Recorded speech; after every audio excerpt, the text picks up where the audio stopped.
Tuhan bersamamu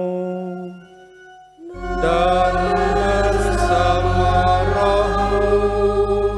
Inilah Injil Yesus Kristus menurut Yohanes. Dimuliakan Tuhan.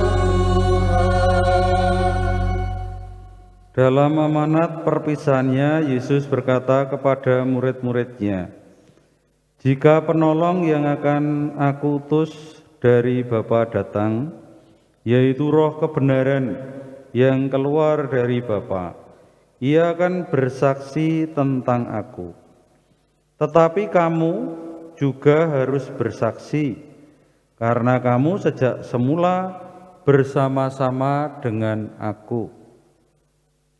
Masih banyak hal yang harus aku katakan kepadamu, tetapi sekarang kamu belum dapat menanggungnya. Tetapi apabila Roh kebenaran itu datang, Ia akan memimpin kamu ke dalam seluruh kebenaran, sebab Ia tidak akan berkata-kata dari dirinya sendiri, tetapi segala sesuatu yang didengarnya itulah yang akan dikatakannya. Dan Ia akan memberitakan kepadamu hal-hal yang akan datang. Ia akan memuliakan aku, sebab Ia akan memberitakan kepadamu apa yang Dia terima dari aku. Segala sesuatu yang Bapa miliki adalah milikku. Sebab itu aku berkata, Ia akan memberitakan kepadamu apa yang Dia terima dari aku. Demikianlah Injil Tuhan.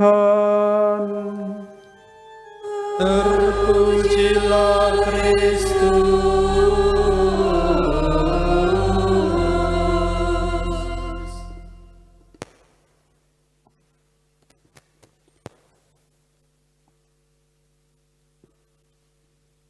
Saudara-saudari yang terkasih dalam Kristus, dalam Injil yang baru saja kita dengar, Tuhan Yesus bersabda, "Jikalau penghibur yang akan kuutus dari Bapa datang, yaitu Roh kebenaran yang keluar dari Bapa, Ia akan bersaksi tentang aku." Yang kita rayakan hari ini, Pentakosta, turunnya Roh Kudus. Roh Kudus itu siapa? Ini yang disabdakan oleh Yesus itu, yaitu penghibur yang datang dari Bapa. Dan Dia adalah Roh kebenaran yang akan memberikan kesaksian dengan lebih gagah berani, yang akan mendampingi para murid di dalam bersaksi itu. Maka tadi dikatakan, kamu juga harus bersaksi, karena kamu bersama-sama dengan aku sejak semula. Apa yang akan dilakukan Roh Kudus? Memimpin para murid di dalam memberikan kesaksian. Maka kesaksiannya tidak perlu ragu-ragu, karena Roh kebenaran yang datang dari Allah itu yang akan memimpin mereka memberikan kesaksian. Nah, kemudian konkretnya bagaimana? Ini dalam Injil tadi ya. Sekarang kita lihat bacaan pertama dari Kisah Para Rasul. Artinya para murid ini memberikan kesaksiannya bagaimana terjadi di Yerusalem. Dikatakan dalam bacaan pertama, waktu itu di Yerusalem berkumpul orang-orang Yahudi yang saleh dari segala bangsa di bawah kolong bumi. Nah, di bawah kolong bumi itu mana saja? Dalam bacaan pertama tadi disebut, kita orang Parsia, Media, Elam, Mesopotamia, Yudea, Kapadokia, Pontus, Asia. Nah, Asia disebut berarti Indonesia juga. Frigia, Pamfilia, Mesir, Libya, Kirene, dan pendatang dari Roma, orang Yahudi, Kreta, Arab. Mereka bisa menangkap apa yang dikatakan oleh para rasul. Padahal bahasa mereka lain-lain. Tetapi mereka bisa mengerti apa yang dikatakan oleh para rasul di dalam memberikan kesaksian iman. Nah, inilah karya Roh Kudus yang pertama-tama diterima oleh para rasul yang kita rayakan sebagai Pentakosta ini. Maka dari itu, orang-orang pengikut Kristus itu menyebar di mana-mana, termasuk di sini di Arab. Jadi Arab itu juga ada orang Kristen di sana. Di Palestina juga ada orang Kristen. Di Israel juga ada orang Kristen. Maka di mana-mana mendengar kesaksian yang diberitakan oleh para murid ini. Termasuk kita, ini orang Asia juga mendengar. Nah, oleh sebab itu kita semua juga dikaruniai Roh Kudus. Kapan kita menerima karunia Roh Kudus? Pertama-tama ketika kita dibaptis. Yang kedua ketika kita menerima sakramen penguatan. Dan pada waktu menerima sakramen penguatan itulah bacaan pertama ini sesuai dengan konteks hidup kita. Kita dikuatkan supaya berani memberikan kesaksian tentang iman kita. Akan tetapi, ternyata di dalam perjalanan hidup ada pasang surutnya, naik turunnya, kita seringkali lemah, seringkali kita tidak berdaya, Roh Kudus tertutup oleh kelemahan-kelemahan kita.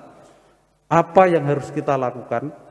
Kita dibimbing terus-menerus oleh gereja, yaitu di dalam Madah Pentakosta tadi, ketika kita lemah, segarkanlah yang lelah, kita lelah, berseru kepada Roh Kudus, agar Roh Kudus membuka pikiran, hati kita, menyulut kembali, menyemangati kembali yang lemah tadi, sehingga jiwa kita menjadi segar.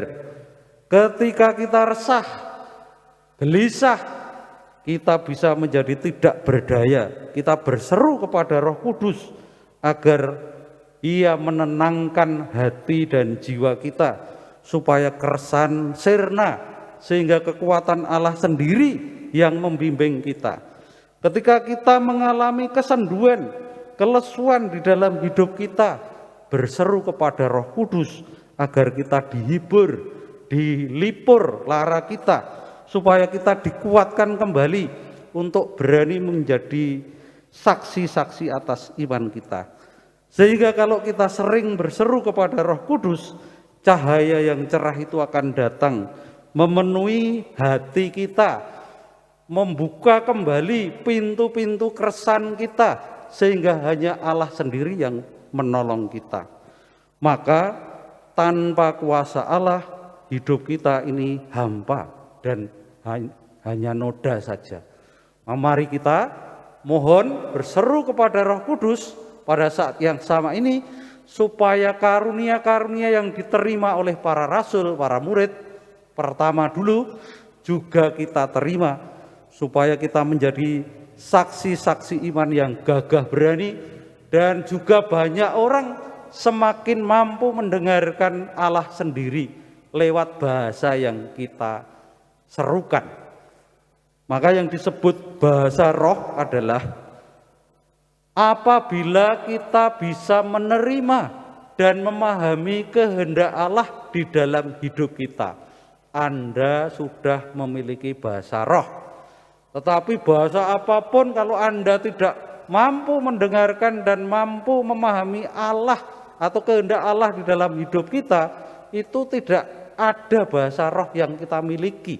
Bahasa roh adalah membuka dan membuat hati kita, pikiran kita terbuka pada kehendak Allah ini.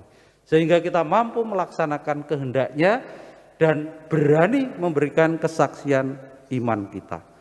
Dimuliakanlah Tuhan Allah sekarang dan selama-lamanya. Amin.